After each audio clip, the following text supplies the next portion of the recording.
제 이 그림부터 먼저 보여드릴게요. 아, 네네네. 이 그림이 제가 좀 사실 좀 마음에 듭니다. 왜냐하면 이 많은 걸 설명해주고 있어요. 기후 위기 시대의 퀄리티, 왼쪽과 오른쪽이 극명하게 갈리는 모습이고 이게 저희가 투자하는 관점에서 이거 꼭 생각하셔야 된다라는 얘기를 드립니다. 오늘 제가 두 가지를 말씀드릴 텐데 첫 번째는 지금부터는 퀄리티가 중요해지는 시장 국면으로 갈 것 같습니다. 왜냐하면 연준도 그렇지만 각국 정부, 우리나라도 그렇고요. 정상화, 정책의 정상화의 방향으로 방향을 틀었단 말이에요. 그러면 그동안 우리는 퀄리티가 안 좋았던 애들도 그냥 그렇게 그냥 넘어가는 그런 상황이었다면 이제는 그럴 수 없는 상황이 된다는 거죠. 그러면 퀄리티가 중요해진 시대가 간다.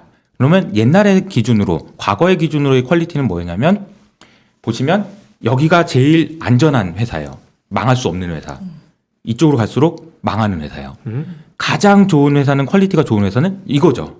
네. 퀄리티가 안 좋은 회사는 이거고. 그걸 판단하는 기준을 재무적인 관점에서는 알투만 교수님이 말씀하신 Z스코어를 계산할 수 있고요.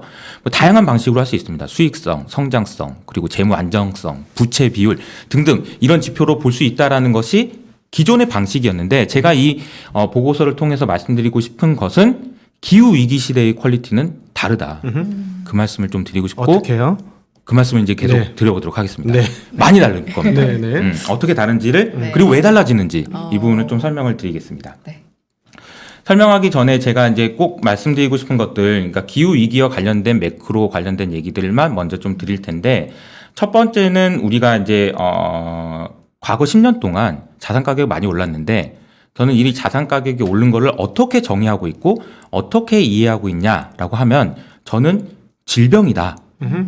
자산 가격 상승은 질병이다. 네. 라고 이해하고 있습니다. 그렇게 생각하는 이유를 보여드리기 위해서 제가 영상을 하나 준비했어요. 좋습니다. 네. 네. 곽도기님. 동영상까지 나옵니까? 네. 이 영상입니다. 퀄리티 차이 많이 나네요, 저희하고. 네. 열심히 준비했어요. 오늘 진짜 열심히 준비했어요. 이 영상은 네. 곽상주 지원장님 계시는 그 회사의 광고 영상입니다. 아, 그래서 그렇군요. 중간에 끊어가면서 설명드릴게요. 전 처음 보는데. 네, 보시죠. 제가 이거 영상을 틀어드리긴 좀 그래서, 자, 이게 부동산입니다. 네. 젊은 남녀가 이제 나오시죠. 그리고 남자분이 이렇게 얘기합니다. 생각보다 비싸다. 이미 슬퍼요. 네. 이미 슬퍼요. 네. 그리고 나서 그래가지고요. 네. 여자분의 표정을 한번 보시죠. 네. 뭐라고 얘기하시는 거냐면, 가자, 그냥. 너무 비싸가지고. 오늘은 그냥 가자. 아휴. 이 표정 보실래요? 근데 이제, 네. 더 이상 말할 말이 없는 거야. 뒤돌아섰을 때 표정이 압권이네요. 네. 그리고 이제 가는 겁니다. 제가 왜 질병이라고 표현했는지 이해되시죠? 이 정도면 자산 가격 상승은 그냥 질병이에요. 이렇게 오르면 안 되는 겁니다. 이렇게 오른 게 잘못된 거예요. 근데 그러면 우리가 이제 시장을 전망하는 사람 입장에서 주가가 언제 빠지냐, 언제 오르냐를 전망하기 위해서는 이 질병이 언제 나을까요? 그리고 그 질병이 낫기 위해서는 그 질병의 원인이 무엇일까요? 를 이해해야 된다는 거죠. 그러면 이 자산 가격 상승의 원인이 뭡니까? 디플레. 네. 그러니까 제가 주장하는 건 디플레입니다. 뭐냐면은 원래는 이제 많은 분들이 뭐라고 얘기하시냐면 유동성, 저금리 이렇게 얘기했잖아요. 네. 근데 유동성과 저금리가 어떻게 이렇게 10년 동안 지속될 수 있냐? 그 이유는 디플레 압력이 너무 크기 때문이다. 네. 그렇기 동감합니다. 때문에 이렇게 물을 부어가지고 유동성을 부었는데도 불구하고 인플레가 안 와서 그렇죠. 돈을 더 뿌리니까 자산 가격이 올랐는데 자산 가격이 오르는 게 이미 이런 상황이 될 정도로 질병처럼 됐는데도 불구하고 멈출 수가 없는 거죠. 그런 디플레의 상황이 망령이 너무 센 거죠. 그렇게 이해할 수도 있는 거고 네. 뭐 어떻게 이해해야 될까요? 그러니까 이제 자산 가격 그러면 어떻게 빠뜨릴까요? 어떻게 양적 완화를 줄일까요? 어떻게 할까요? 이게 할 수가 없는 외통수에 점점 걸려가고 있는 것 같다. 네네. 그리고 나서 이제 저도 주식 공부를 시작하셔야 됩니다라고 말씀드리고 여러분들한테 주식 투자하셔야 돼요라고 말씀드리지만 사실 주식이 여기서 여러분들이 주식 투자를 더 많이 해서 제가 좀 안타까운 거는 뭐냐면 오늘 아침에도 제가 계산하면서 진짜 솔직히 좀 열받았던 게 우리가 미국에 있는 빅테크들 걱정 많이 했잖아요. 네. 정말 뭐 이거 뭐 규제 우려 있어, 금리 있어, 경기가 좋아진다니 얘네들은 안 좋을 것 같아 등등등. 그래서 제가 아침에 이 5개의 회사 애플, 마이크로소프트, 구글, 페이스북, 아마존 이 5개의 회사의 시가총액을 계산해 봤습니다. 올해 초에 7.5조였고요. 네. 7.5조 달러였습니다. 그리고 어제 기준으로 9.1조 달러예요. 그러면 1.6조 달러가 상승했어요. 20% 정도가 올랐네요. 연초 대비. 21% 올랐습니다. 금액으로는 1.6조 달러입니다. 네. 1.6조 달러가 딱 맞는 게 하나 있어요. 우리나라 GDP가 1.6조입니다. 그 정도. 1년 사이에 5개의 회사의 시가총액은 1.6조 달러, 즉 우리나라의 GDP만큼이 이미 올랐어요. 그렇게 말이 많은데도. 그럼 지금 누가 더 좋아졌나요? 우리가 그러면 개인 투자자분들이 애플 많이 가지고 있어가지고 와 좋다. 이것보다도 애플의 대주주들 아니면 그들 이미 가지고 있는 그들이 네. 더 좋아요. 그러니까 제가 이제 투자를 하자고 얘기하는 것이 사실은 우리 안 하면 안 되는 상황이니까 이렇게 하자고 말씀드리는 거지만 더 좋아지는 분들은 그분들이다라는 생각도 좀 들어서 좀 화가 난다. 아니면 뭐 그냥 좀 그런 생각이 든다라는 말씀을 좀 드리고요. 네. 또 하나는 제가 이 7번 그림을 이게 지속될 것 같다. 이 자산 가격이 상승하는 그런 질병이 지속될 것 같다라는 거를 제가 이 그림으로 설명을 드리는데 네. 연준의 행동이 완전히 바뀐 것 같다. 작년 8월에 완전히 바뀌었다. 그걸 네. 제가 도식화해서 그려놓은 그림입니다. 자, 왼쪽 그림은 어떤 걸 의미하냐면 실업률과 인플레이션의 그림이에요. 원래는 실업률이 낮아지면 인플레이션이 옵니다. 그렇죠. 실업률이 낮아진다는 얘기는 경기가 좋아진다는 얘기니까 인플레이션 오죠. 근데 이제 과거에는 어떻게 생각했냐면 실업률이 오면은 인플레이션이 이렇게 반드시 오는 게 아니고 이렇게 온다고 생각했어요. 이렇게 오다가 어느 순간 지나면 이렇게 큰일 났다. 이렇게. 이게 뭐냐면 필립스 곡선이에요. 5%라는 이 선을 넘어가면 여기서부터는 급격한 인플레이션이 온다고 해가지고 벌벌벌 떠는 거예요. 연준이. 제가 그래서 이 그림에서 왼쪽에 있는 그림이 뭐냐면 빨간색 범위 안에서만 연준이 놀라고 얘기를 한 거죠. 연준 너는 이 안에서만 놀아. 야 5% 되면 멈춰. 왜냐면 저기 넘어가면 불구덩이야. 저기는 인플레이션이라는 정말 무서운 괴물이 살고 있어. 저기 가면 큰일 나. 가지 마. 라고 얘기한 거죠. 그래서 이걸 우리가 이제 전문 용어로는 나이루라고 얘기합니다. 이걸 뭐라고 얘기하냐면 인플레이션이 유발되지 않는 범위에서 도달할 수 있는 최저 실업률을 의미해요. 인플레이션이 오지 않는 범위 내에서 경제를 한번 좋게 만들어봐. 어디까지 갈 수 있나? 5% 예를 들어 5%다. 그럼 무슨 5%는 예를 들으신 거죠. 네네. 네, 뭐냐? 확정된 네. 수치는 아닌 거죠. 네. 그러니까 요거는 이제 계산을 하는 건데요. 네. 5%라고 합시다. 네. 그러면 이제 그 말의 의미는 뭐냐면은 100명 중에 5명은 놀아라고 하는 거예요. 그래서 100명이라는 거는 뭐냐면은 일을 하고 싶어 하는 100명 중에서 5명한테 넌 놀아. 얘기하는 거죠. 그리고 그 5명이 이제 파월한테 가서 저도 일하고 싶은데요. 파월이 안 돼. 왜요? 그러면 인플레가 와. 너는 놀아. 이렇게 얘기하는 거죠. 그러면 아니 누가 그걸 결정한 겁니까? 내가 다 계산해봤어. 5명. 5명 이하로 놀면 인플레이션이 이게 이렇게 오는 게 아니고 이렇게 온다니까. 이렇게 필립스 커브 몰라 너 안 배웠어? 이렇게 얘기했던 거죠. 근데 필립스 커브가 안 맞는 것 같다는 얘기가 굉장히 많고 예. 지난주에 이제 나왔던 이제 프랑스에서 나왔던 논문이 되게 인상적이었던 게 뭐냐면 필립스 커브가 이렇게 되는 게 이게 각도가 이렇게 된다는 얘기잖아요. 인플레이션이 너무 빨리 온다. 네. 근데 그러니까 이분들이 얘기한 그 논문에서 얘기했던 건 뭐냐면은 실업률이 낮아지긴 낮아지는데 고용의 양극화 때문에 필립스 커브의 기울기가 누운 것 같습니다. 라는 걸 실증적으로 분석을 해놓은 논문이 있어요. 네. 그 말의 의미는 뭐냐면 아니 고용이 이렇게 양극화된다는 거야. 네. 평균 임금 우리 많이 보잖아요. 이번에도 평균 임금 보죠. 근데 우리가 고용이 양극화가 된다는 얘기는 잘 아시겠지만 중간 단계가 없어지고 소프트웨어 엔지니어나 이런 사람들은 연봉이 엄청 높아지고 네, 연봉 높은 사람과 서비스업 이쪽으로 예, 서비스적으로 갈라진다는 일자리 거죠. 낮은 사람들만 네. 있죠. 그러면 지금 보면은 우리가 평균은 그러니까 분포를 그려 보면은 원래는 이런 식으로 되잖아요. 네, 가운데가 이제는 더 많아야 되는데 이렇게 된다는 예. 거죠. 이렇게 되면서 무슨 일이 생기냐면은 이 사람들도 많아져요. 그래서 이 사람들은 좋아요. 근데 이 사람들은 어떻게 하냐는 거죠. 이분들이 이제 빈민촌 뭐 이런 얘기를 파월이 얘기했던 거를 여기에 있는 얘기를 한 거고 그러다 보니까 고용이 양극화가 되니까 필립스 컵이 여기가 누운 것 같다라는 얘기를 했고 실제로 연준에서도 그런 얘기를 계속 하고 있다라는 거죠. 예. 그래서 연준에서 무슨 얘기를 하는 거냐? 그러면 5명 노는 세상 말고 4명 노는 세상에서도 그 인플레이션이란 괴물이 진짜 있는지 가보자 한번. 네. 그렇게 바뀌었다는 거예요. 그게 이제 평균 물 죄송해요. 그렇죠. 말씀하시죠. 네. 이 말의 의미가 사실 작년에 얘기했던 평균 물가제라고 네. 얘기하는데 제가 이제 추가적으로 하나만 더 설명드리면 평균 물가제보다 사실은 좀 더 중요했었던 게 있다라고 저는 생각하는 게 뭐냐면 그러니까 실업률에 대한 수식어가 바뀌었어요. 이게 실업률에 대한 수식어가 바뀌었다는 얘기는 무슨 얘기냐면 실업률의 데비에이션 즉 편차에서 숏폴로 바뀌었어요. 그 용어가. 그 말의 의미가 이 그림입니다. 빨간색 그림에서는 뭐냐면은 이 다 5% 이하로 가면 절대 안 돼요. 네. 5% 이상에 있어도 안 돼요. 왜냐면 여기 있어야 돼. 여기까지 가는 게 목표였어. 근데 바뀌었어요. 이쪽 신경 쓰지 마. 그냥 가보자. 이게 데비에이션에서 숏폴로 바뀌었다는 의미인 것 같다는 거죠. 언제까지? 인플레이션이 확인될 때까지. 인플레이션 확인될 때까지일까요? 아니면은 그 고용률이 지금 5.9% 실업률이 나왔는데 네. 그게 예를 들어 그 팬데믹 이전에 한 3%대 완전 고용률이었지 않습니까? 거기까지 떨어지는 것까지 견딜까요?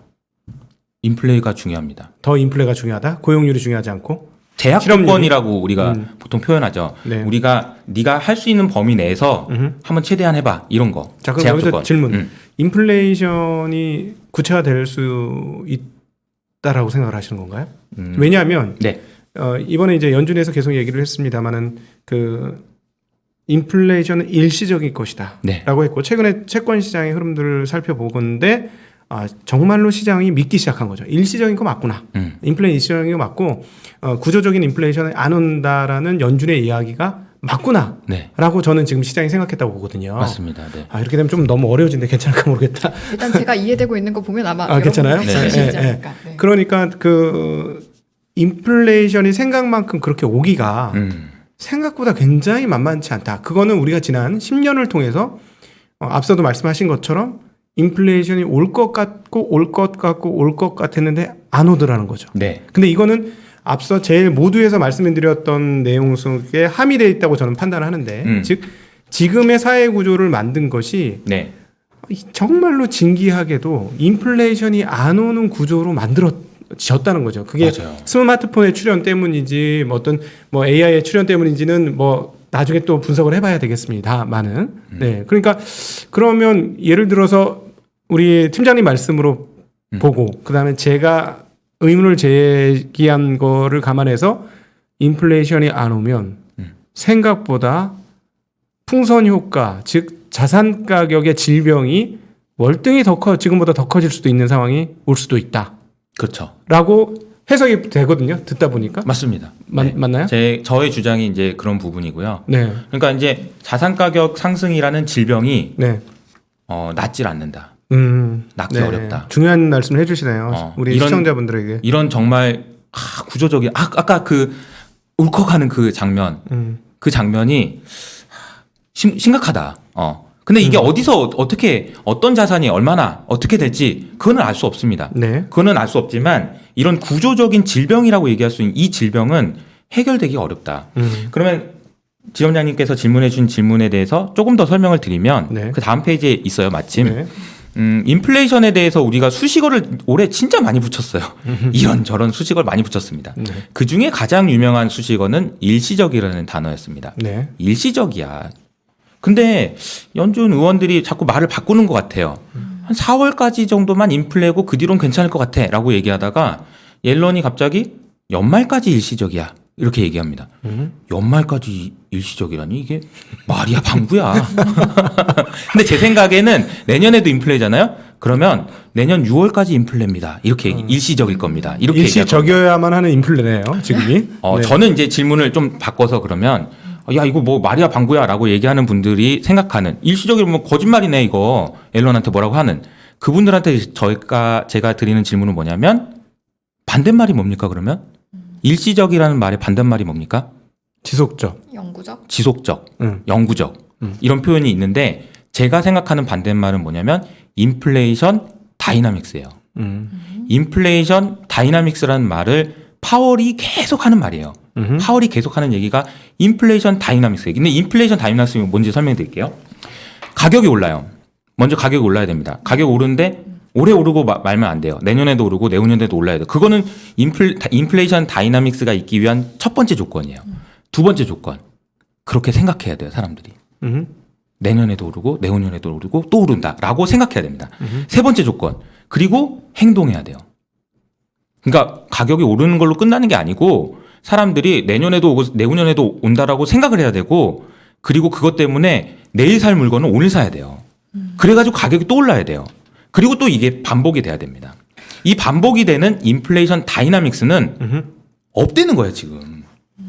그러니까 인플레이션 기대 심리가 없다. 제발 인플레이션 기대 심리 좀 가져라. 이 그렇죠. 얘기 아닌가요? 근데 이게 지속 가능해야 된다는 거예요. 이게 지속적으로 가면서 상승하고 기대하고 생각하고 바뀌고 계속해서. 네. 근데 왜 이게 없냐? 임금 때문에 없는 거죠. 이 그림에서 왼쪽에 있는 그림을 보시면 우리가 CPI가 뭐 YY로 얼마가 올랐고 막 이런 거 되게 많이 계산하잖아요. 네. 근데 그거 말고 왼쪽에 있는 그림 한번 보세요. CPI랑 PPI, 그러니까 CPI를 제가 짜장면 가격에 비유했었고 그렇죠. PPI를 밀가루 가격에 비유했었죠. 보시면은 PPI는 막 변동성이 큰데 CPI는 안정적입니다, 상대적으로.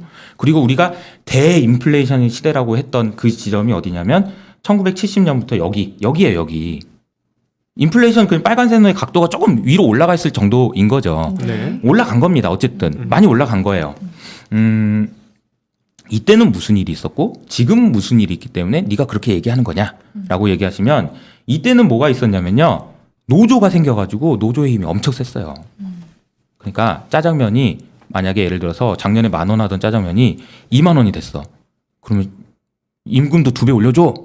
노조가 막 얘기하는 거죠. 그럼 포드 사장님이 알았어. 넌 나가면 안 되지. 올려주는 거죠. 그러니까 짜장면이 20,000원이 돼도 30,000원이 돼도 계속 사 먹을 수 있었던 거예요. 아까 제가 말했던 인플레이션 다이나믹스가 가능하기 위해서는 임금이 올라가야 되는데 그 임금이 올라가는 것이 뭐보다 더 올라가야 되냐면 CPI보다 더 올라가야 된다는 얘기예요. 근데 제가 아까 말씀드렸던 고용의 양극화 때문에 이게 평균 임금이 이런 게 너무 애매해져 버렸다는 거예요, 상황이. 그리고 지금 노조의 힘이 셀 수가 있는 상황인가요?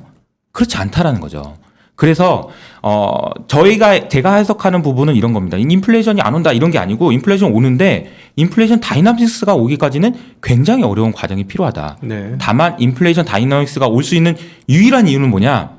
연준이 계속 인플레이션을 일시적이라고 얘기하는 것뿐이 없어요. 다시 말하면 연준이 계속 제가 말한 것처럼 끝까지 갈 거예요 라는 얘기를 사람들한테 더 확신을 주는 거 외에는 이게 지속되기가 어렵다라고 저는 생각하는 거죠. 그러니까 이거는 뭐냐면은 서머스 교수님이 파월한테 그렇게 얘기하는 거예요. 야, 네가 자꾸 인플레이션 일시적이라고 하니까 인플레가 더 올 것 같잖아. 그만 좀 얘기해. 일시적이라고. 네. 너만 그냥 말만 안 하고 일시적이지 않고 인플레이션이 조금 있을 수도 있다라고만 얘기해도 사람들이 벌벌 떨 걸 거꾸로 이렇게 얘기한 거라는 거죠. 그래서 이제 지금 상황에 대해서는 이제 이렇게 설명을 좀 드렸습니다. 네. 네, 그러니까는 한번 정리를 해보면은 제가 이해한 대로 정리를 한번 해보면은 고용의 양극화가 나서 사실은 따지고 보면 고용의 숫자가 아무리 늘어도 임금 총량이 늘어나지 않는 그런 구조가 된 거죠 지금. 그러니까 그런 상황에서 임금 인플레이션이 일어나지 않는 상황에서 근원적인 인플레이션, 그러니까 말씀하신 인플레이션 다이나믹을 느낄 수 있는 수준의 인플레이션은 쉽게 오지 않는다. 그래서 오히려 그것이 올 때까지 인플레이션 뽐뿌질이 계속될 것이다.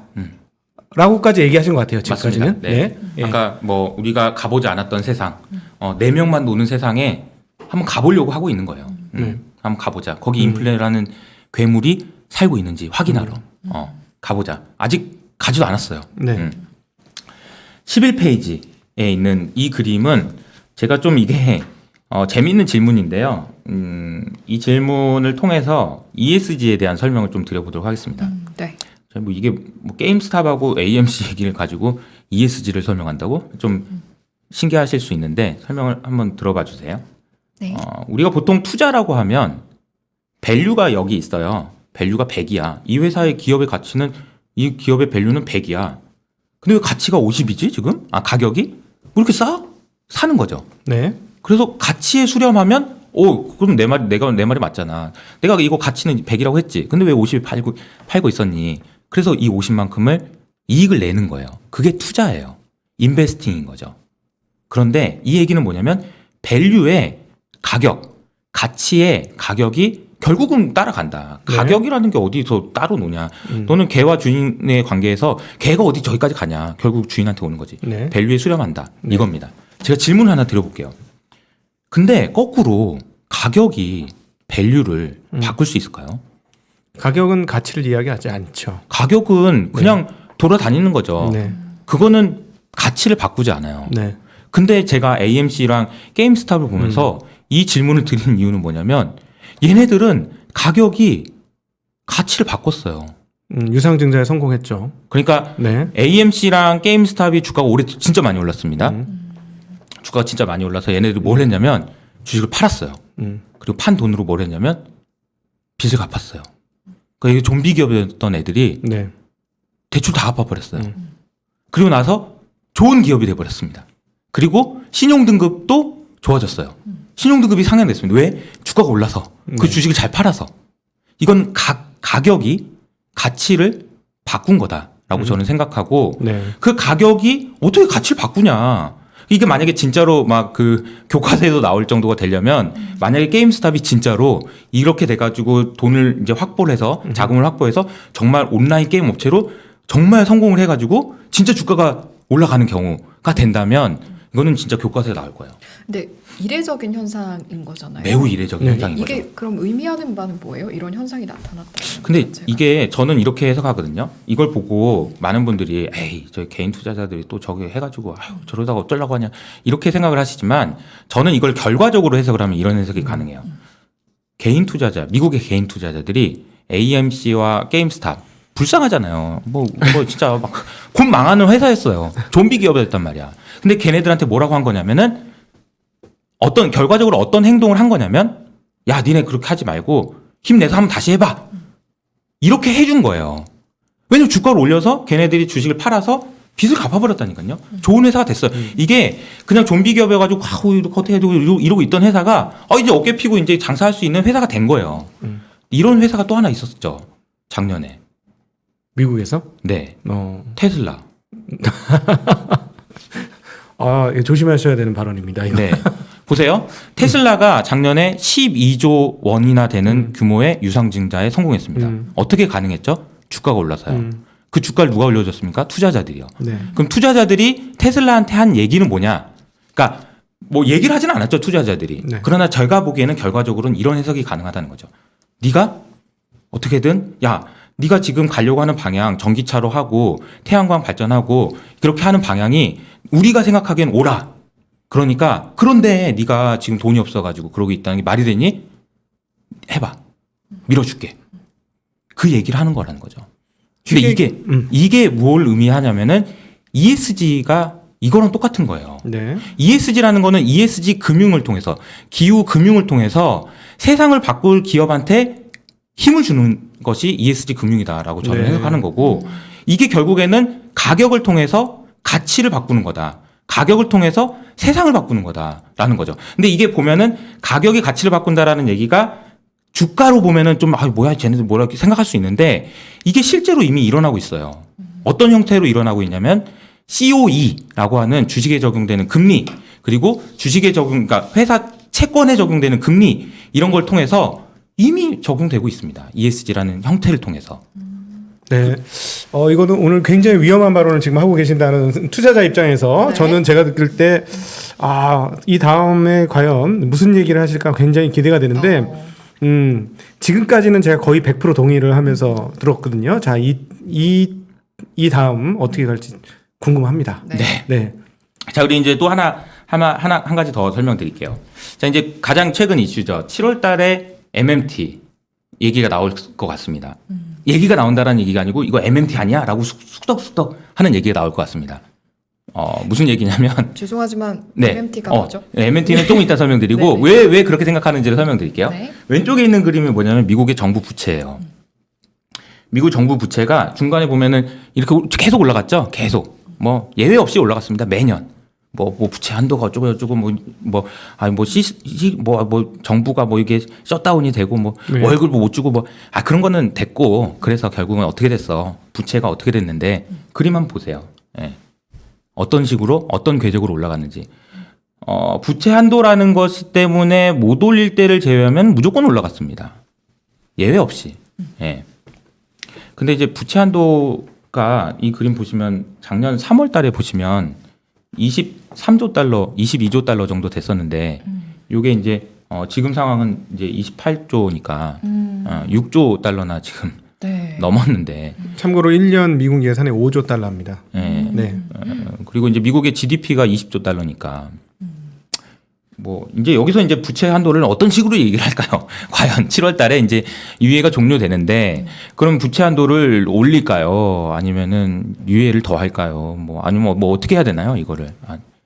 결국 더 늘려야 되겠죠. 안 그래도 오늘 그것 때문에 채권 금리가 많이 떨어졌다. 즉 채권 가격이 그래서 많이 올랐다. 이렇게도 해석하거든요. 그러니까요. 이제 뭐 지금 사실은 이거를 보고 제가 왜 MMT 얘기를 하냐면 이건 뭐 사실 MMT 아니야 이거? 이런 얘기가 이제 나올 수밖에 없다는 거죠. 지금 정부가 지금 돈 쓰겠다는 거 그리고 바이든 정부 지금 돈 더 쓴다며. 네. 부채 한도 지금 이거 여기서 그러면 예를 들어서 28조인데 30조로 한다고 한들 곧 도달할 텐데 뭐 이렇게 되는 거죠. 예. 지금 뭐 근데 이걸 보면서 이제 많은 분들이 이거 뭐 어떻게 해야 되냐 이거 정부가 이렇게 걱정을 많이 하실 것 같은데 사실 이제 13페이지 오른쪽에 있는 그림은 우리나라 지금 전 세계 중앙은행 중에서 정책 금리가 1%도 안 되는 나라가 얼마나 될 것 같으세요? 저도 이거 보고 깜짝 놀랐는데 58%나 됩니다. 네, 꽤 많을 것 같은데 맞네요. 네. 근데 이 비중을 보면은 2010년까지만 해도 그런 나라는 없었어요. 거의. 지금은 58%예요. 네. 네. 대부분의 나라가 지금 어떻게 하고 있는 거냐면 옛날에는 미국이 금리 올리면 어떡하지? 뭐 이러고 있었거든요. 가드를 올리고 어떻게 혹시 이거 양털 깎으면 어떻게 막 지금은 이러고 있는 거예요. 지금 네. 니네들도 이렇게 하고 있잖아요. 이런 상황이다. 근데 이제 지금 연준이 FMC 회의 6월 FMC 회의 끝나고 나서 어쨌든 간에 정책의 태도나 이런 방향성이 좀 바뀌었잖아요. 그러니까 이런 부분을 보고 우리나라도 지금 금리를 올해 2번 인상할 수도 있다는 얘기가 나오는 상황이고 그런 상황인 것 같고 MMT는 이제 조금 더 설명을 드리면 돈을 많이 푼다 이런 개념에 그치는 게 아니다. 그냥 단순하게 돈을 많이 푸는 게 아니에요. MMT는 설명드릴게요. 근본적으로 달라요. 정부에 대한 인식 자체가. 연방 정부는 원래는 우리가 어떻게 생각했냐면은 정부라는 곳은 세금을 걷고 그리고 그 안에서 써야지. 세금 거둔 만큼만 정 더 쓰고 싶으면 돈을 조금 빌려서. 네. 근데 더 쓰고 싶으면 좀 더 빌리든가. 이런 식으로 하다가 아까 제가 보이는 것처럼 28조 달러나 된 거죠. 근데 가만 생각해 보니까 꼭 그렇게 해야 되나? 정부인데 돈 찍어내면 되는 거 아닌가? 쓰고 그냥 찍으면 되는 거 아닌가? 다시 말하면 연준이 있고 정부가 있으면 얘네 둘이 그냥 이불 속에 들어가서 야, 돈 줘. 그냥 찍어서 나 쓸게. 이렇게 하면 되는 거 아닌가? 라는 얘기가 사실은 MMT예요. 제가 이 얘기를 처음 들었을 때 진짜 화를 많이 냈습니다. 장난하냐? 장난해? 니네만 할 수 있는 거고 진짜 장난해? 막 진짜 엄청 열받아가지고 막 그랬던 기억이 납니다. 근데 미국만 할 수 있는 거 아니에요?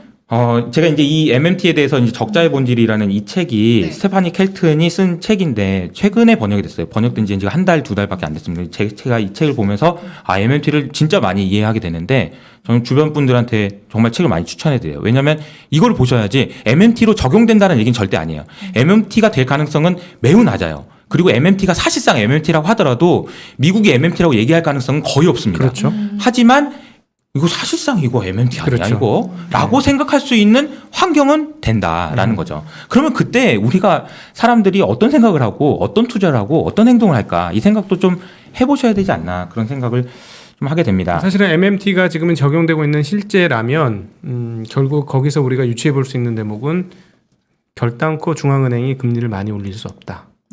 한 스텝, 두 스텝, 세 스텝 이 정도 이상은 올릴 수 없다.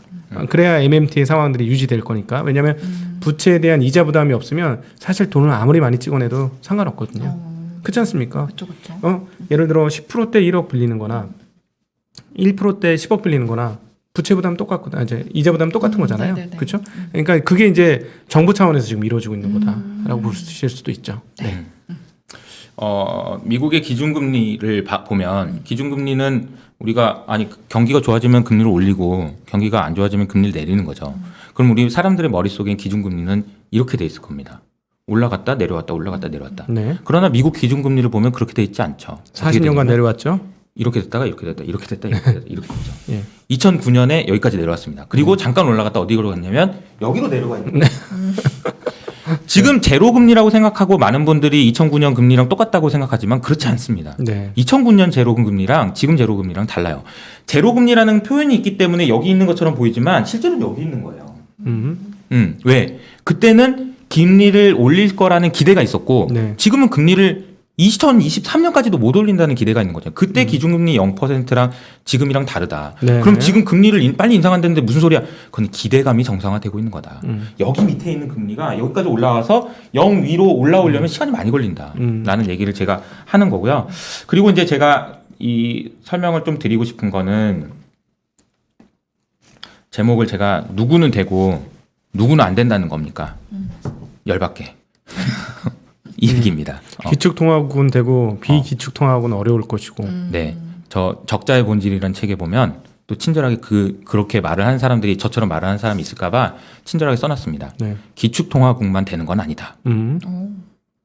그러나 그 뒤에 설명이 뭐야 이거 기축통화국만 된다는 거잖아 이런 생각이 들게 만드는 그래서 이제 열받게 아니 뭐야 네. 이거 기축통화국만 되는 거 아니다라고 써놨어요 분명히. 네. 그러나 뒤에 보면은 뭐야 니네들만 하겠다는 거잖아 이런 생각이 그렇지. 들게 만드는. 기축통화국과 같은 퀄러티를 유지할 수 있는 나라는 해도 되죠. 근데 그쵸. 그 퀄러티가 흐지부지해지면 뭐 바로 깨지는 거니까. 맞습니다. 네. 그래서 이제 제가 누구는 되고 누구는 안 되는 거라는 겁니까? 라는 질문에 대해서 대답을 작년에 IMF 논문에서 써줬는데 IMF는 원래 우리나라한테 뭐 했던 기관이죠? 97년에 돈 갚으라고 막 네. 난리. 그래서 우리나라에는 많은 분들이 저기 집에 있는 그 장롱에 있는 금 받아가지고 지금 돌반지. 돌반지까지 해가지고 네. 외화부 부채 갚고 막 적지 긴축하라고 그러고 막 그랬던 데잖아요. 그렇죠. 작년에 코로나 터지고 나서 이 논문을 썼는데요. R-G&N 리스크라는 논문을 썼는데 이 논문을 보고 제가 진짜 화가 좀 났습니다. 솔직히. 뭐냐 얘네들 막 이런 생각이 좀. 무슨 얘기는 방금 지원장님이 말씀해 주셔서 딱 그거예요. 금리가 성장률보다만 낮으면 얼마든지 돈을 더 써도 되는 거지. 그렇지. 재정 적자 더 써도 되는 거지. 네. 그 얘기를 하는데 여기서 R-G at risk라는 걸 왜 붙였냐? 금리가 성장률보다 낮은데 까딱 잘못해가지고 금리가 높아질 수 있는 나라는 그런 거 하면 안 돼. 라고 얘기하면서 R-G at risk라고 얘기한 거예요. 금리가 갑자기 니네가 성장률이 예를 들어서 5%씩 하고 있는데 갑자기 니네가 뭐 잘못해가지고 외화부채 많이 가지고 있는 나라들 같은 경우에 이런 나라들 외국인들이 다 가져가 버리면 금리 급등해 버릴 텐데 그럼 니네 살아남을 수 있냐? 그러면 너 큰일 나잖아. 그러니까 돈 쓰지 마. 요게 이제 IMF의 주장이고 반대로 금리를 지금 미국처럼 이렇게 경기가 좋고 주가가 올라간다고 하든 뭘 하든 간에 상관없이 금리가 계속 낮아지면서 10년 물금리가 1.35%까지 낮아질 수 있는 그런 나라는 돈을 써라. 네가 돈을 써. 이런 얘기라는 거죠. 네. 근데 그 얘기가 이제 어디로 확산될 거냐? 야, 기후가 너무 심각해. 기후 위기를 막기 위해서 미국이 돈을 써야 되는 거 아니니? ECB가 돈을 써야 되는 거 아니야? 써야 돼, 진짜야.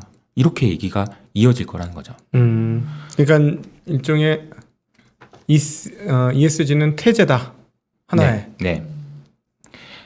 제가 이제 다음에 이제 영상을 또 하나 준비했습니다. 이 영상을 보여드리기 전에 제가 이제 잠깐만 설명을 드리면, 저도 이제 증권사로 온 지 얼마 안 됐는데, 네. 이제 증권사에서 이렇게 하다 보니까 ESG를 막 뭘 하고 뭘 해라고 얘기하는 사람분들이 정말 많아요. 지금 힘들어요. 근데 그분들은 누가 그렇게 하냐면은 운용사에 계시는 분들이 빨리 좀 이것 좀 알아봐 주시고 저것 좀 해주시고. 근데 그 운용사에 계신 분들은 왜 그렇게 하냐면은 저기 전주에 있는 곳에서 제가 어제 전주에 있는 분하고 이렇게 얘기를 했는데 이 얘기했더니 완전 빵 터지시더라고요. 네. 맞으니까 네. 전주에 있는 어디 뭐 기관에서 운용사에 야 ESG 빨리 좀 이거 어떻게 좀. 자 그러면 전주에 계신 그분들은 왜 그렇게 하는 걸까요? 저기 파란 지붕에서 네. 야 좀 빨리 좀 우리 지금 탄소해야 돼. 그럼 파란 지붕에서는 왜 그러는 걸까요? 하얀 지붕에서. 이렇게 비유로 척척척 다 이해가 되네요. 이해되시나요? 제가 지금 하고 있는 ESG 이게 어디서부터 온 거냐면 저기서부터 온 거라는 거예요. 하얀 지붕에서 파란 지붕으로 갔다가 전주로 갔다가 운용소로 갔다가 저한테까지 온 겁니다. 아 그리고 또 하나 이런 음모론도 있어요.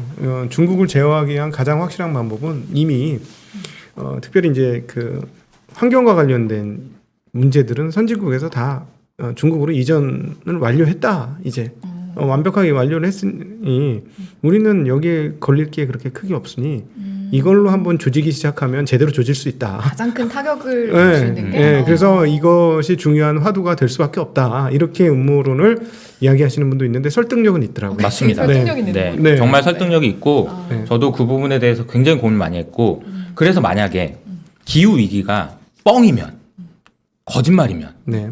제가 이걸 행동을 하는 거에 대해서 떳떳하지 않고 그러면 안 되는 거잖아요. 네. 그런 거 하면 안 되는 거죠. 아니 중국이 옳고 미국이 옳고를 떠나서 기후 위기가 뻥이면 하면 안 되죠. 네. 근데 기후 위기가 진짜면 하기 싫어도 해야죠. 해야죠. 근데 기후 위기가 진짜라는 거예요. 제가 이제 지금부터 영상 하나 보여드리겠습니다.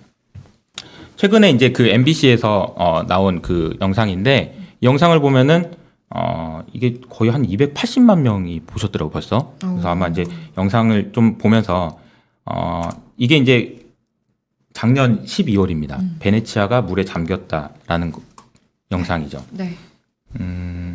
그리고 이제 이게 보면 물이 차올라가지고 우리 베네치아의 상징이 그 산마르코 대성당이잖아요. 이 대성당이 폐쇄가 됐습니다. 네. 그리고 어떻게 하려고 했냐면 이제 베네치아를 지키기 위해서 네. 6조 원을 들인 방벽을 설치합니다. 8조 원? 8조 원입니다. 8조 원. 네. 이게 뭐냐면은 이게 하나에 뭐 300톤짜리라고 하더라고요. 그래서 해수면이 올라갈 것 같으면 이거 올리는 거예요. 바다에서부터 물이 역류해가지고 올라오지 못하도록. 베네치아를 지켜야 되니까. 네. 그렇죠. 어떻게 저기 수많은 유산이 뭐 있는 거 저기 문화유산 이거 어떻게 네. 지켜야 되죠. 그래서 이제 그 미국이 근데 또 문제예요. 우리가 이제 그 해수면에 그 바다로부터 이제 땅을 지키기 위한 나라가 이제 네덜란드가 대표적인데 네덜란드 해수면에 비해서 뉴욕의 해수면은 한 3배 정도 많다고 하더라고요. 뉴욕이 지금 큰일 났어요. 근데 지금 뉴욕에서 지금 방벽을 지금 정말 많이 쌓고 있어요, 이미. 그리고 제가 이걸 보면서 깜짝 놀랐던 게 더 큰 계획을 가지고 있는데요. 네. 그게 뭐냐면은 이 그림입니다.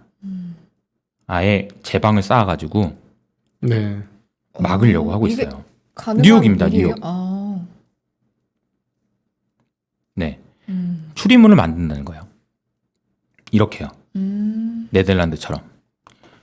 근데 최근에 그 캐나다하고 그리고 이제 미국 북서부 지역에서 기온이 완전 이상 기온이. 그죠? 맞아요. 네. 평소에는 시원해가지고 에어컨도 안 산 적이 없었던 사람이 절반이 넘는 그런 지역에서 네. 기온이 40도까지 올라갑니다. 어떻게 해야 되나? 그리고 어떤 지역에서는 뭐 조개가 그냥 입을 쫙 벌리고 죽었어요. 양식장에 있는 조개가. 네. 그래서 이제 기후와 관련돼서는 제가 이제 아까 말씀드린 대로 막 열받고 오케이. 근데 진짜냐 아니냐를 설명드리기 위해서 제가 이제 몇 가지 숫자를 좀 말씀드릴 텐데, 승희님은 이제 지난번에 한번 들으셨고, 네. 지난번에 못 들으셨으니까 한번 말씀을 좀 드려볼게요. 우선은 그 기후위가 왜 중요하냐? 우리가 많이들 얘기하는 게, 산업혁명 이후로 기온이 1도씨까지 올라가 있는 상황이에요, 지금. 근데 그게 만약에 2도씨까지 올라가게 되면 큰일이 나기 때문입니다. 라고 얘기를 하십니다. 무슨 큰일이 납니까? 무슨 큰일이 나길래 그렇게 난립니까? 그거를 이해하시는 것이 제가 이제 지금 기후 얘기를 떠드는 이유다. 네. 만약에 그게 뻥이면 저는 나쁜 놈이 되는 겁니다. 네. 뻥이 아니라는 얘기를 하는 거예요. 네. 2도씨까지 됐을 때 생기는 여러 가지 일들 중에서 제가 말씀드리는 건 이거예요. 일단 다시는 시원해질 수 없습니다. 지구는 2도씨까지 올라가게 되면 다시는 내려올 수 없다. 이게 가장 큰 문제다. 그래서 제가 이제 설명을 드리는 게 요걸로 제가 설명드렸죠. 여기 물컵이 있는데 네. 이렇게 있다가 1도씨 있다가 2도씨 이렇게 있다가 이렇게 되는 상황이다. 여기서 떨어져서 다시는 위로 올라올 수 없다라는 것이 과학적으로 이게 뭐 얘기하는 게 2도씨예요. 그게 2도씨가 될지 2.1도씨가 될지 모르겠습니다만 그러면 그렇게 되는 이유를 설명을 드릴 텐데 첫 번째 이유가 뭐냐면은 일단 2도씨까지 올라가게 되면은 남극과 북극이 다 녹을 겁니다. 아니죠. 남극까지는 안 녹죠. 북극이 다 녹을 걸로 예상됩니다. 그럼 북극이 녹으면은 아우 저기 뭐 북극곰이 어떡하나 여기 살 데가 없어서 이렇게 생각하실 수도 있지만 북극이 녹으면 무슨 일이 생기냐면 북극은 하얀색이잖아요. 여름에 하얀 옷을 입었을 때 생기는 시원해지는 기제가 없어집니다. 첫 번째 이유가 그거고요. 두 번째 이유는 뭐냐면 북극이 얼음이 없어지면서 북극의 온도가 적도의 온도보다 3배 빨리 올라갑니다. 그럼 온도 차이가 이렇게 돼 있다면은 북극이 다 녹으면 이렇게 되는 거죠. 요게 이렇게 되는 겁니다. 그럼 이 온도 차이가 이렇게 줄어드는 거죠. 온도 차이가 줄어들면 뭐가 생기냐면 제트 기류가 없어집니다.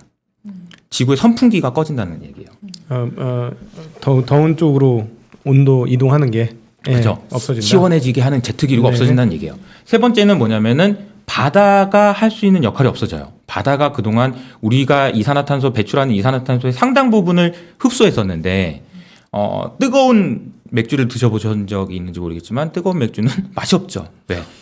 네. 물의 온도가 높아지면 머금을 수 있는 이산화탄소의 양이 급감합니다. 근데 2도씨까지 도달하게 되면 그동안 야 니네들이 이산화탄소 배출한 거 가져와 내가 다 먹어줄게 했던 바다가 갑자기 나 더 이상 못 먹어 뱉어내.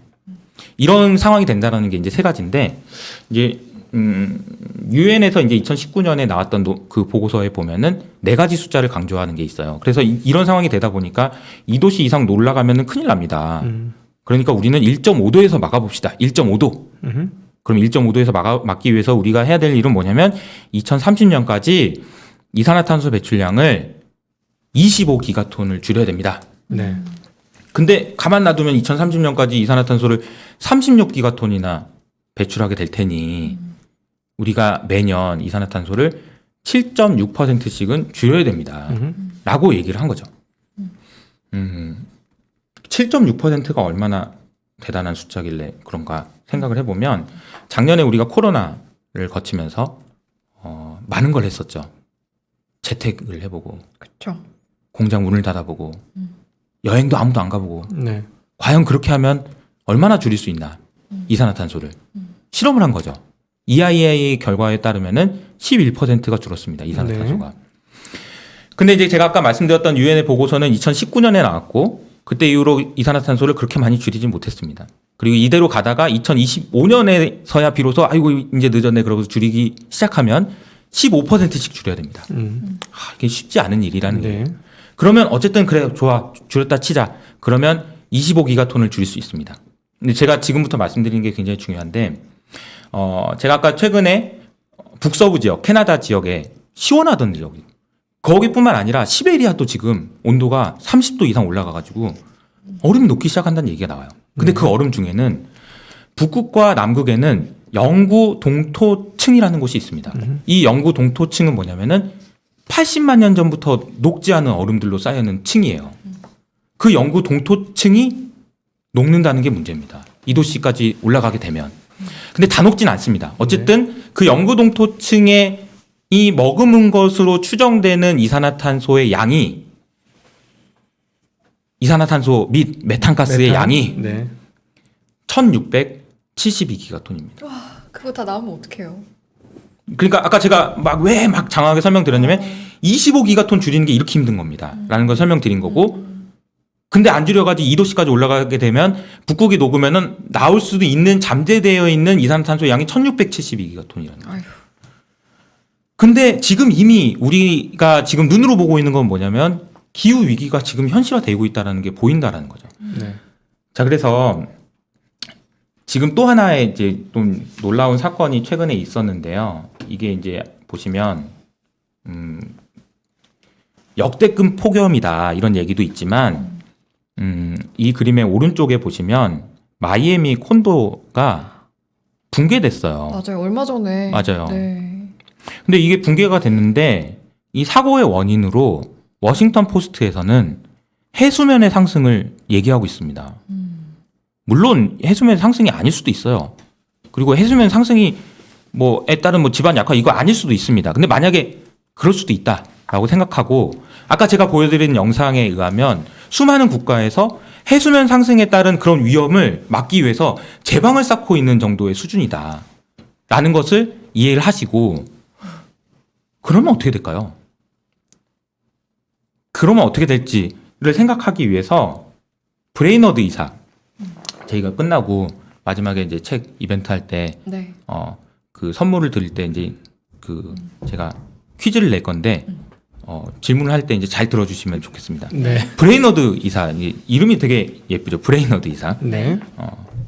그 브레이너드 이사님께서 말씀하신 얘기가 있는데 기후 변화는 금융 위기에 준하는 위협이다라고 얘기했어요. 그래서 제가 이거 사실 작년 11월부터 봤거든요. 네. 저는 이거 아유 뭘 이렇게까지 얘기하시나 이렇게 얘기했는데 방금 제가 보여드렸던 영상 그리고 해수면 상승에 따른 것으로 추정되는 마이애미의 콘도의 붕괴 사고를 보면 아 이 말이 조금 이해가 된다. 아 이게 무슨 말이냐? 이게 붕괴되면 혹은 이게 해수면 상승 때문에 붕괴될 수 있다라고 생각을 하면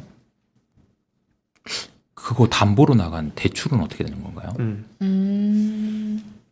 예. 그리고 그 MBS 네. 연준이 지금 2.3조나 들고 있는 MBS의 가격은 어떻게 되는 건가요? 그럼 MBS의 가격이 빠진다라는 얘기는 MBS 금리가 올라간다는 얘기인데 금리가 올라가면 어떻게 되는 건가요? 그럼 그 금리가 올라가면은 그걸로 대출 받아서 집 샀던 사람들은 집을 어떻게 해야 되는 건가요? 연쇄되는 이동이 생각이 있을 수 있다는 거예요. 제가 말씀드린 게 그렇게 된다라는 말씀을 드리는 거나 아니면 저는 위기파리를 하기 위해서 막 이런 일이 일어날 겁니다라고 얘기하는 게 절대 아닙니다. 저는 확실하게 말씀드릴 수 있는 거는 저는 낙관주의자예요. 낙관주의자.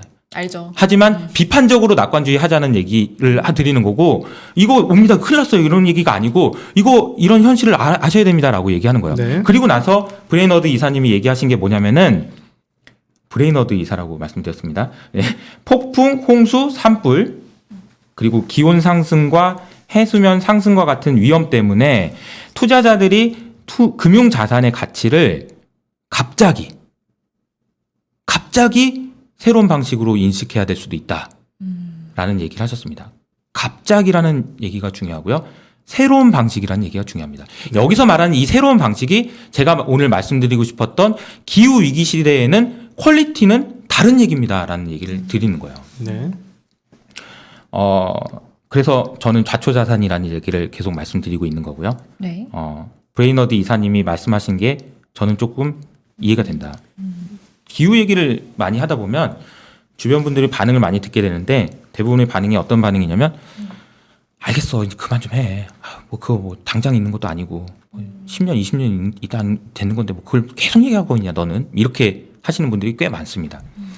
기후 얘기를 제일 정말 진정성 있게 하는 친구들은 누굴까요? 환경단체. 환경단체? 네. 아니요. 유럽에 있는 초등학생들입니다. 내일을 위한 금요일. 네. 네. 그 친구들은 학교에서 배웠어요. 이런 내용을 배웠습니다. 네. 알고 있어요. 음. 근데 알고 있는데 야 이렇게 되면은 나 나이 들면은 이렇게 될 수도 있다는 얘기를 학교에서는 가르치면서 어른들은 도대체 뭐 하는 거냐? 왜 이산화탄소 안 줄이냐? 학교를 안 가요. 정말 그 친구들은 진짜 진심으로 하는 거예요. 왜냐면 난 죽는다며. 아니 학교에서 선생님이 그렇게 가르쳐놓고 이산화탄소를 왜 이렇게 배출하고 있고 지금 어떻게 하려고 그러는 거냐라고 얘기하고 있다는 거죠. 그래서 깜짝 놀랐던 것 중에 하나가 핀란드에서 원전을 하자 그래가지고 제가 너무 놀랐어요. 유럽의 지형이 그만큼 많이 바뀐 거죠.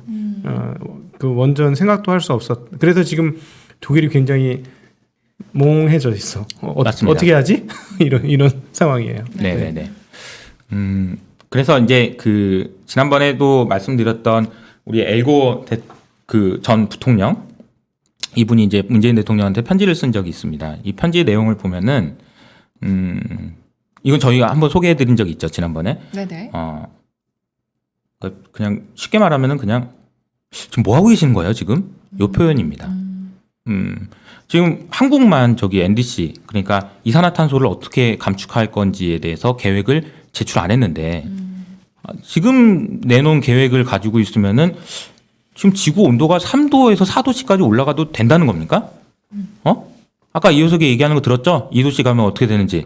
근데 지금 3도에서 4도씨까지 올라가도 된다고 지금 아무런 계획도 안 내고 지금 이러고 있는 겁니까? 라고 네. 호통을 치는 거예요. 지금 우리는 1.5도에서 막으려고 하는데 1.5도에서 막으려면 한국이 지금 이산화탄소 배출량을 감축하겠다는 목표를 2배 올려야 돼요. 아니 어떻게 하려고 그래요? 라고 얘기한 거를 아마 아까 제가 얘기했던 하얀 지붕에서 파란 지붕에 얘기를 했을 가능성이 높고 그래서 파란 지붕에서 전주로 갔다가 이렇게 얘기해 온 거다. 그럼 이 흐름이 멈출 거냐? 안 멈춘다라는 거죠. 그 얘기를 드리고 제가 이제 이거는 이제 다모다란 교수님이 ESG를 어떻게 가치 평가에 반영할 것인지에 대한 얘기를 해놓은 거고요. 네. 근데 저는 이제 다모다란 교수님의 생각도 그렇고 저의 생각은 이 그림입니다. 아까 제가 말씀드린 것처럼 가격이 가치를 바꿀 수도 있다. 그 가격이라는 얘기는 다른 말로 표현하면은 금리입니다. 주식에 적용되는 금리 그리고 그 회사가 빌릴 수 있는 금리입니다. 그래서 금리가 회사의 가치를 바꾼다라는 거죠. 네. 그래서 실제로 보면은 42페이지에 보면은 ESG 뭐 주식 관련된 주식 뭐 이런 거 좋은데 ESG와 관련된 회사채의 금리가 그렇지 않은 금리에 비해서 더 낮게 되게 말하면 ESG를 잘하는 회사라고 지금 어쨌든 간에 뭐 평가에 뭐 정확성이 있든 없든 상관없이 그런 회사들이 좀 더 싼 금리로 대출을 받고 있는 상황이다. 얼마 전에 우리나라에서 이제 그 탄소와 관련된 비즈니스를 하는 모 기업에서 회사채 시장 가가지고 저 돈 좀 빌려주세요라고 얘기를 했어요. 근데 정말 깜짝 놀랄 일이 일어났습니다. 보통은 회사채 발행한다고 그래가지고 돈 좀 빌려주세요라고 손들면 그래 내가 빌려줄게 내가 얼마 빌려줄까 3% 너는 3.1% 그럼 난 3% 이런 식으로 되거든요. 네. 아무도 나타나지 않았습니다. 탄소를 배출하는 기업이 갔을 때. 갔을 때 아무도 돈 빌려주겠다고 안 했어요. 완전 민망한 상황이 된 거죠. 지금 제가 말씀드렸던 아까 뭐 게임스타 뭐 이런 거 얘기하면서 했던 얘기들이 실제로 조금씩 눈에 보이는 현상으로 발현이 되고 있다라는 얘기죠. 그리고 이제 사실 이제 이 그림은 제가 이제 봤던 논문 중에서 ESG에 대해서 가장 잘 설명해주고 있는 논문이었는데 이거를 다 설명드리기는 좀 어렵고 너무 어렵습니다. 그래서 이것만 설명드려도 한참을 걸리고 막 CAPM 나와야 되고 뭐 베타 나와야 되고 복잡해요. 근데 이거를 여기서 이 논문에서 얘기하고 싶은 거는 뭐냐면은 ESG 점수가 높은 종목으로만 구성한다고 좋은 포트폴리오가 되는 건 아니다. 네. 적정한 수준이 있다라는 게 첫 번째 포인트고 두 번째 포인트는 좀 중요해요. 이게 뭐냐면은 이 논문에서 ESG와 관련된 투자자를 세 그룹으로 나눠요. 어떻게 나누냐면 첫 번째는 ESG 난 그건 몰라 하는 그룹. 두 번째는 그래도 중요하긴 하지 하는 그룹. 세 번째는 ESG가 좋은 회사면 나는 기대 수익률이 낮더라도 난 투자할 거야 라는 그룹. 세 그룹으로 나눠서 네. 이 세 그룹이 어떤 식으로 이렇게 조화가 돼 있을 거다라는 얘기가 설명이 돼 있고 그럼 유럽이랑 우리나라를 비교해보면 어떻게 될까요? 생각을 해보면 유럽에는 아마 제가 말씀드렸던 ESG 점수가 높으면 그 기대 수익률이 낮더라도 난 투자할 거야라는 사람들이 우리나라보다는 좀 더 많을 겁니다. 그렇겠죠 아마도. 네. 그런 나라에서는 ESG를 통해서 벌 수 있는 초과 수익이 적다라는 얘기예요. 다시 말하면 우리나라에서는 아직 그런 사람들이 많이 없기 때문에 앞으로 좀 더 ESG를 중요하게 생각하는 사람이 늘어날 경우에 여기서 벌어들일 수 있는 초과 수익이 유럽보다 많다 한국이.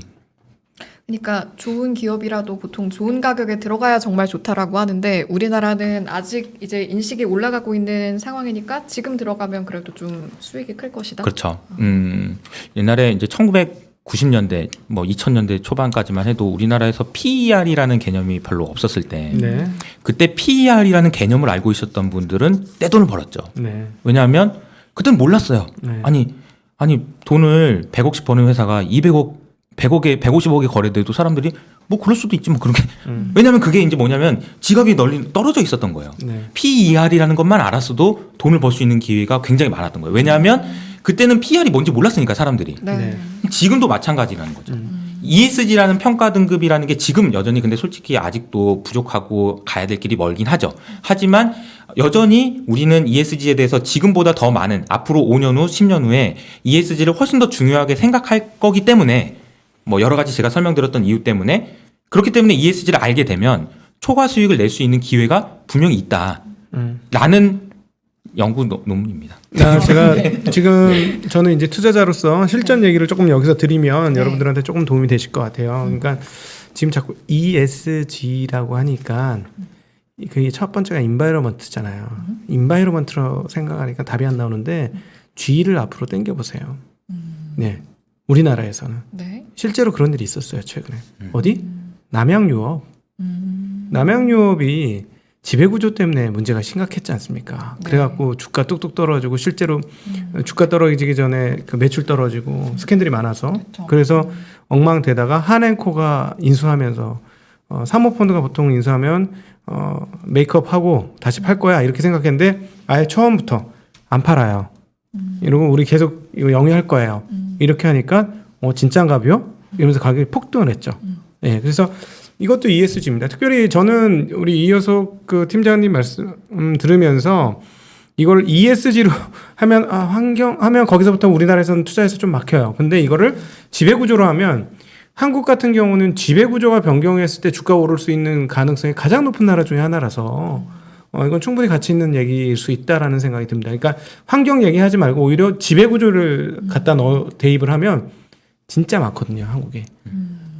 그 모 개미 투자 슈퍼 개미 피를 흘리고 있어. 피를 철철 흘리면서 막 절규를 하시는 분도 계세요.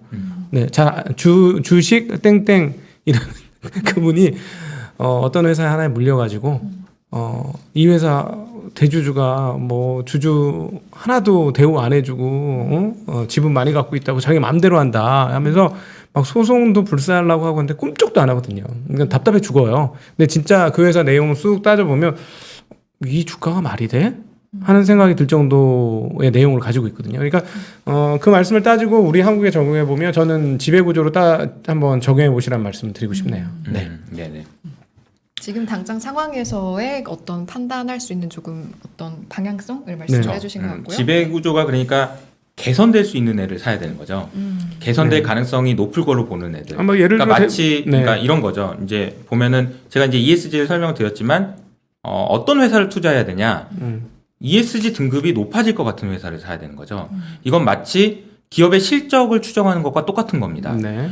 삼성전자 실적이 3분기 얼마 될 것 같고 4분기 얼마 될 것 같은지를 추정하는 것만큼 중요한 게 삼성전자의 지배구조가 어떻게 되고 삼성전자가 사회적으로 기여를 어떻게 할 거고 기후위기에 대응하기 위해서 이산화탄소 배출을 어떻게 줄일 건지를 예상하는 것도 중요해진다라는 거죠. 그래야 ESG 등급이 좋아지고 ESG 평가가 좋아질 거기 때문에 그 평가가 좋아지는 것을 잘 맞춘 사람은 돈을 벌 수 있는 기회가 있다라는 것이 이제 ESG에 대한 관점이고 그런 일들이 이제 계속해서 벌어질 것 같다라는 생각을 좀 하고 있습니다. 네, 오늘 이미 댓글에서도 어떤 분이 적어주셨습니다만은 한국의 대표 기간 산업 중에도 굉장히 어려움을 겪고 있는 기업이 하나 또 있죠. 네, 바로 그러니까 원하는 대로 하지 못하고 그 가격 책정도 자기가 원하는 대로 하지 못하는 기업이 있어요. 그러면 이런 기업이 예를 들어서 자기 주체적으로 뭔가를 결정할 수 있는 여력이 조금 더 생긴다면 갑자기 이익 규모가 확 늘어날 거거든요. 그것도 사실은 따지고 보면 그 지배구조하고 연관된 문제거든요. 네. 네. 방금 말씀하신 회사는 좀 여러 가지 할 얘기가 많은데 네. 네. 네. 그 제가 한 10분 정도만 조금 더 마무리하면서 네. 정리를 할게요. 더 쓰셔도 돼요. 네네. 제가 이제 기후 얘기를 하면서 기후와 관련돼서는 두 가지 위험이 있습니다. 첫 번째 위험이 전환 위험이고요. 두 번째 위험이 물리적 위험이에요. 그걸 쉽게 설명한 게 제가 뭐냐면 빨리 전환할 것인가 아니면 앉아서 당할 것인가 이렇게 설명했습니다. 빨리 전환하게 되면 무슨 문제가 생기냐면요. 아까 제가 말씀드렸던 이산화탄소 배출량을 지금보다 2배 빨리 하라고 하면 2030년까지 절반을 줄여야 되는데 네. 그걸 어떻게 줄입니까? 그걸 어떻게 줄이나요? 2030년까지? 어떻게 하죠? 탄소 중립위원회라는 게 문재인 대통령이 바이든 정부 만나고 나서 오자마자 그 다음날 만든 게 탄소 중립위원회예요. 탄소중립위원회에 계신 분을 우연찮게 제가 만날 기회가 있습니다. 줄이래요. 2030년까지. 계획을 내놓으래. 어떻게 줄여요? 석탄 발전소 없애야죠 다. 그게 최고로 빠른 방법이죠. 그러니까 석탄 발전소를 없애려면은 어떻게 해야 됩니까? 그 석탄 발전소 만들면 30년을 쓸 줄 알았는데 5년만 쓰고 문 닫으라는 얘기잖아요. 네. 그걸 해야 되는 거예요, 지금. 그게 전환 위험입니다. 반대로 물리적 위험은 뭐냐? 가만 놔두는 거예요. 그래서 지구 온도가 3도에서 4도씨까지 올라갈 때까지 놔두는 겁니다. 그럼 어떻게 될까요? 해수면이 상승하고 뭐 난리가 나겠죠. 그러면 그런 거를 당할 거냐 둘 중에 하나를 선택해야 되는 그런 상황인데 지금은 누가 봐도 전환 위험 쪽으로 그러니까 전환 위험을 감수하는 쪽으로 바뀌었다는 거예요.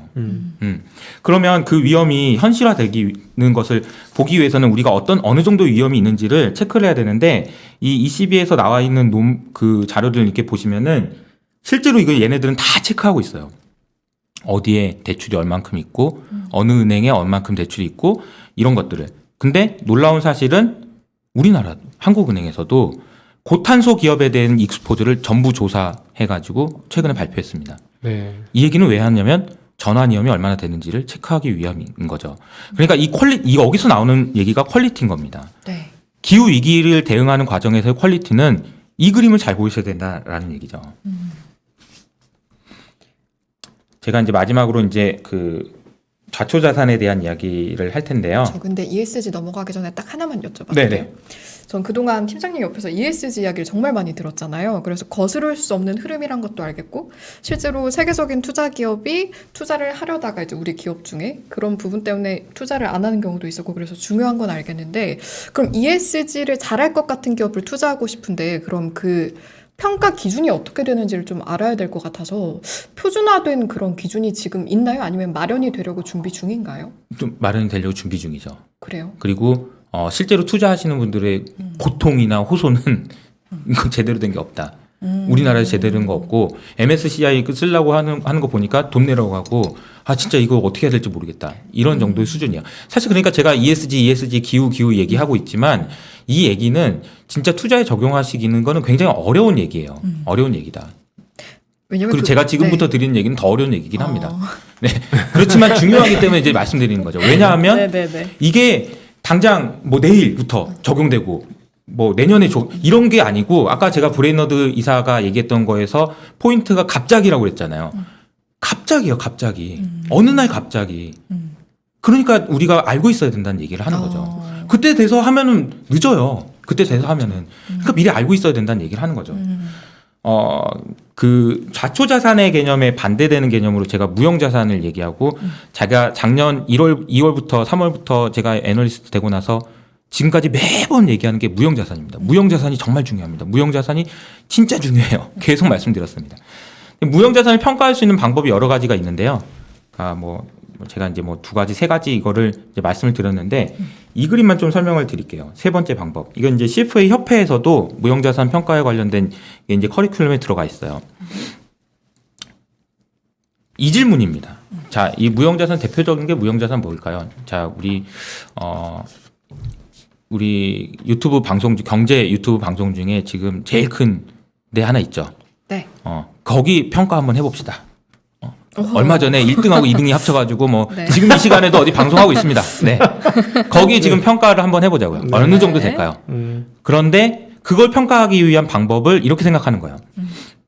지금 만약에 그런 정도의 방송을 만들려면 유튜브 채널을 만들려면 돈이 얼마나 들까? 이 질문으로 평가를 해보자는 거죠. 네. 네. 근데 여기서 이제 키워드는 뭐냐면은 시간입니다. 시간.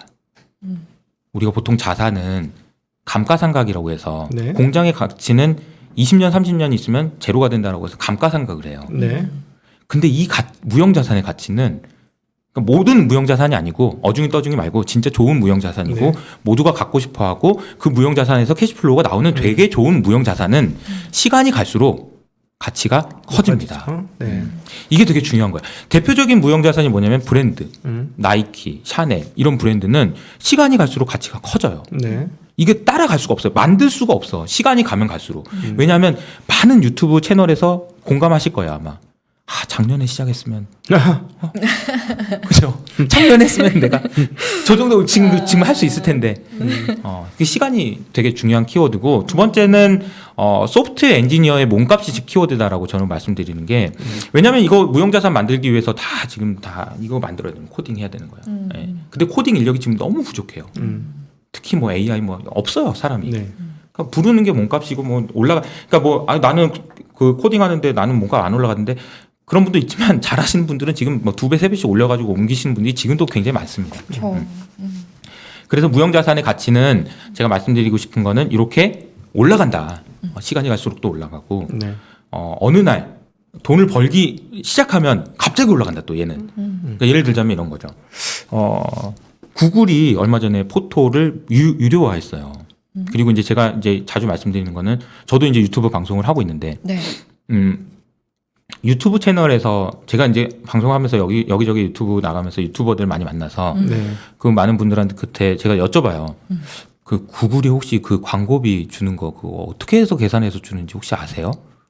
아무도 모릅니다. 그러겠죠. 네. 아무도 몰라요. 아무도 모른다는 얘기는 뭐냐면 어느 날 갑자기 구글이 미안한데 좀 덜 줄게 라고 해도 뭐라고 할 수 있는 방법이 없습니다. 우리가 유튜브라는 채널, 유튜브라는 무형자산에 종속이 되면 될수록 우리는 이미 다 종속돼 있습니다. 근데 종속이 되면 될수록 사용자, 그리고 유튜버, 그리고 광고주까지 모두 완벽한 을로 전락하게 됩니다. 그리고 이 유튜브가 유료화한다라는 거는 언제든지 유료화할 수 있어요. 맘만 먹으면. 네. 그렇기 때문에 근데 유료화하는 순간 유튜브의 가치는 또 이렇게 올라갈 겁니다. 마치 카카오가 플랫폼에서 돈을 벌기 시작하는 거를 눈으로 봤을 때부터 가치가 반영된다는 거죠. 주가가 사실 카카오가 올라가기 시작한 거는 카카오톡에 사람들이 많이 있고 이럴 때가 아니고 그리고 카카오톡이 심지어 여기다가 광고를 붙여가지고 내가 돈을 벌게요라고 얘기했을 때부터도 아니었어요. 네. 언제부터였냐면 진짜 돈 버네. 확인될 때. 네. 자, 여기서 이제 중요한 포인트가 나옵니다. 네. 그럼 좌초자산은 언제 가격에 반영될까요? 주가에 반영될까요? 내가 석탄 발전소를 가지고 있어서 아니면 이산화탄소를 배출하는 공장을 가지고 있어서 내가 돈을 내야 되는구나. 라는 게 확인될 때 좌초자산의 밸류에이션은 시작된다는 겁니다. 반대의 개념이에요. 네. 무형자산은 이렇게 되는 거고요. 위로 올라가는데 자체 자산은 인식되어서 그게 비용으로 느껴질 때부터 가격이 떨어진다는 말씀이시죠? 맞습니다. 네. 그래서 제가 이거는 그림으로 그린 건데요. 좌초자산을 밸류에이션을 해보자. 좌초자산을 밸류에이션 하기 위해서 필요한 건 뭐냐. 아까 제가 말씀드렸던 네거티브 캐시플로우가 내가 이걸 들고 있기 때문에 내야 되는 비용이 눈으로 보일 때부터 시작된다. 그럼 언제 보일까요? 탄소세가 구체화될 때입니다. 네. 너 이거 이산화탄소 배출하니까 너 탄소세 내라. 안 되겠다. 라고 얘기할 때 시작됩니다. 이게 눈에 안 보이던 게 눈에 보이기 시작하는 거예요. 이 책의 제목 부제가 보이지 않는 세상이거든요. 왜 보이지 않는 세상이냐. 무형자산은 재무제표에 안 보여요. 그리고 무형자산으로 버는 돈도 진짜 벌 때까지는 안 보여요. 네. 근데 보이면 늦어요. 네. 주가 사기에. 좌초자산은 마찬가지입니다. 이거 들고 있다고 해가지고 내 뭔 일이 있겠냐라고 생각하다가는 당할 수 있다는 거죠. 눈에 보이기 시작하면. 그래서 탄소세가 중요하고 탄소세와 관련해서 제가 이제 사실 이제 다음 주에 네. 탄소 국경 조정세라는 게 발표가 되는데요. 네. 그래요? 이 70페이지에 있는 겁니다. 네네네. 와, 제가 이제 70페이지까지 왔습니다. 먼 길 오셨네요. 힘드네요. 네, 물이라도 한잔 드세요. 네. 다음 주 14일입니다. 네네. 네. 유럽에서 굉장히 절치부심 만든 네. 법안이 탄소 국경 조정세라는 거예요. 이게 탄소 국경 조정세라는 게 왜 필요했냐면요. 이 그림 때문인데요. 왼쪽에 있는 그림이 각 국가별로 탄소세가 어떻게 되어 있는지를 보여주는 그림입니다. 스웨덴, 스위스, 프랑스 이런 나라들은 탄소세를 많이 내고 있어요. 맨 밑에 있는 일본은 안 내고 있죠. 없어요, 탄소세가. 우리나라는 왜 없죠, 여기? 우리나라는 탄소세가 없어요. 독일도 없습니다. 일본, 독일, 한국 왜 없을까요, 여기는? 제조업이 많아서. 탄소세를 내자고 얘기를 할 수가 없는 거예요. 탄소세 말을 꺼내기가 너무 어려운 거예요. 그렇지. 저기는 관광으로 먹고 사는 동네인데. 그럼 그래도 저희도 언젠간 야, 이야기가 이 나올까요? 얘기 들으니까 진짜 중국 저격이네요. 이거는 실행되면 진짜 중국 저격이네. 맞습니다. 너희한테서 오는 물건은 더 너희 지금 어디서 전력 땡겼었어? 응? 석탄 발전소지. 참 비용 내. 국경 넘을 때 돈 내야 되겠어. 유럽이라는 지역으로 물건을 팔기 위해서 세금을 매길 건데 세금을 매기기 위해서 굉장히 치밀한 준비를 했어요. 그냥 단순히 세금 내 이렇게 해가지고는 당연히 안 낼 거 아닙니까? 아니 뭐 이산화탄소 야 니네는 옛날에 너 저기 뭐야 산업혁명 시대부터 자기네들이 막 석탄 떼가지고 막 그렇지. 이렇게 해놓고 막 사다리 걷어 차는 거죠, 진짜. 네. 이러면 안 될 거 아닙니까? 그래서 이제 나름대로 여기들도 엄청나게 준비를 많이 해서 탄소 국경 조정세라는 거를 하려고 했는데 독일이 반대했죠. 근데 아까 제가 말씀드린 대로 독일이 이제 9월달에 총선인데 녹색당이 될 수도 있다는 얘기가 나오고 예. 녹색당의 영향력이 커지면서 이게 지금 통과되고 있는 거예요. 네. 그게 굉장히 중요한 탄소 국경 조정세가 얘기가 나오는 게 왜 중요하냐면 독일이 찬성 쪽으로 돌아섰다는 게 첫 번째 중요한 포인트입니다. 네. 근데 이제 이게 되면은 어떤 식으로 되냐면요. 예를 들어볼게요. 이건 예입니다. 현대차가 유럽에다 자동차를 팝니다. 자동차를 팔 때 수입업자가 다 조사하게 돼 있어요. 유럽의 수입업자가 너 저기 자동차 만들 때 탄소 얼마나 배출했니? 네. 그럼 이제 현대차가 이만큼 저희는 거의 없어요. 탄소 별로 없어요. 이렇게 얘기하면 시켜주세요. 그러니까 잠깐만. 근데 너 이거 자동차 강판 있잖아. 냉연 강판. 요거 누가 만들었냐? 걔 좀 데리고 와봐라. 현대제철이 만들었는데요. 그럼 현대제철이 오는 거죠. 그럼 현대제철이 저희는 전기로 해서 만들어서 괜찮습니다. 저희는 뭐 석탄 떼고 이렇지 않았어요. 그래? 통과시켜 주실 거죠? 아니야 잠깐만. 그 전기 누가 만들었어? 전기 누가 만들었냐? 그렇게까지 타고 올라가요? 네. 이걸 우리가 탄소 발자국이라고 얘기합니다. 탄소가 어디에서부터 시작된 건지를 발자국을 가겠다. 그래서 어디 가다 보면은 결국에는 우리 너 한국전력 너 이거 뭘로 만들었니? 석탄 발전소로 만들었는데요. 아 그래? 그럼 내라. 근데 이미 실행이 되고 있는 거죠. 그러니까 테슬라가 지금 크레딧을 그렇게 팔고 있는 거잖아요. 유럽 자동차 업체들한테. 그러니까 일부는 시행이 되고 있는 부분이 있는 거죠. 네. 그러니까 이제 탄소세가 있고요. 그리고 이제 배출권이 있고요. 탄소 배출권이 있고요. 그리고 기타 다른 방법이 있는데 탄소세는 좀 더 강력한 정책이고 특히나 탄소 국경세는 더 강력한 거기 때문에 제가 이제 막 얘기를 강조해서 말씀을 드리는 거예요. 이게 만약에 시행되면은 사람들이 어떻게 생각할지 모르겠어요. 하지만 제가 보기에는 분명히 이게 진짜 이게 눈에 보일 수도 있겠는데 이거 세금 진짜인가? 설마? 이거 이런 상황이 될 수도 있다. 그래서 결과적으로는 제가 이제 이거는 저희가 직접 조사한 거는 아니고 그 한영이라고 하는 그 컨설팅 회사에서 조사한 결과인데요. 네. 이 내용에 보면은 아까 제가 이제 유럽에서 탄소 국경 조정세를 하게 되면 라는 거는 독일이 찬성을 한 거다라는 의미가 있다고 얘기했고 미국이 하게 되면 또 어떻게 되냐. 근데 미국도 유럽이 하면은 또 할 가능성이 높다라는 얘기들이 나오거든요. 그래서 이제 이런 가정들을 몇 가지 넣어서 계산을 했는데 저는 사실 이거는 이 숫자는 그렇게 중요하다고 생각하지는 않아요. 왜냐하면 너무 많은 가정이 들어가 있어서 매우 부정확한 숫자입니다. 네. 그럼에도 불구하고 2023년에 6천억, 2030년이 되면은 1조 8,700억 정도의 탄소세를 내야 될 것이라고 추정해 놓은 계산이 있어요. 근데 이건 이 숫자는 신뢰하지는 않습니다. 다만 제가 말씀드리고 싶은 거는 눈에 안 보이고 아예 내지 않을 거라고 생각했던 그 세금이 눈에 보이기 시작할 수 있다라는 거고 네. 이게 희미하게나마 저러면은 얼마씩 낼 수도 있겠는데라고 생각하게 되는 거고 그렇게 생각하게 됐을 때 우리가 밸류에이션 하는 방법이 조금씩 바뀔 수 있다라는 것을 제가 좀 마지막으로 말씀을 드렸습니다. 네. 그리고 이제 이게 네. 어펜딕스인데요. 네, 이제 제가 봤던 그 자료나 이런 것도 있으니까 혹시 궁금하신 분은 참고해 주시고 제 유튜브 채널에도 오셔가지고 봐주시면 좋겠습니다. 네. 네. 오늘 아주 꽉 차게 정말 잘 들었네요. 저는 근데 이거 듣다 보니까 그냥 주린이로서 이런 생각이 들어요. ESG 관련해서 뭐 신재생이나 이런 거 대비 잘하는 기업도 중요하겠지만 네. 반대로 또 탄소세를 안 내도 되거나 뭐 덜 내도 되는 기업을 좀 관심 있게 봐도 괜찮겠다. 네. 맞을까요? 그리고 반대로 얘기하면 조금 더 나아가면 우리가 ESG 모티베이트된 투자자가 된다라는 얘기는 그런 회사를 응원해주는 마음으로 투자를 해야 된다는 얘기까지 이어질 수 있어요. 근데 그거는 좀 급진적인 얘기라서 좀 그렇긴 네. 하지만 어쨌든 결국은 그런 방향 쪽까지도 이어질 수도 있다. 네. 라는 얘기를 좀 드렸습니다. 네. 마지막으로 우리 이 질문 있으신- 77쪽짜리면 그 네. 애널리스트들의 영혼이 들어가는 리포트예요. 아, 예, 그리고 이건 아주 긴 시계열로 보시는 게 좋을 것 같습니다. 아주 장기적으로 이러한 흐름들이 시장에 어떻게 영향을 미치고 시장 참여자들의 마음을 어떻게 바꿀 것이냐. 그러니까 결국은 가격 변동은 시장 참여자들의 마음이 바뀔 때 본격적으로 이루어지거든요. 그러니까 지금 이런 내용들이 이제 시장 참여자들의 머릿속에 박힐 때까지는 시간이 좀 걸릴 거예요. 네. 네, 그래서 그 기간 상정하시고 그 다음에 그 사람들의 마음이 변화되고 이제 회자가 되기 시작하면 이제 본격적으로 시장 반영될 거니까 그런 아이디어의 기조를 시계열로 가지고 계시면 좋지 않을까 네. 하는 생각하게 됩니다.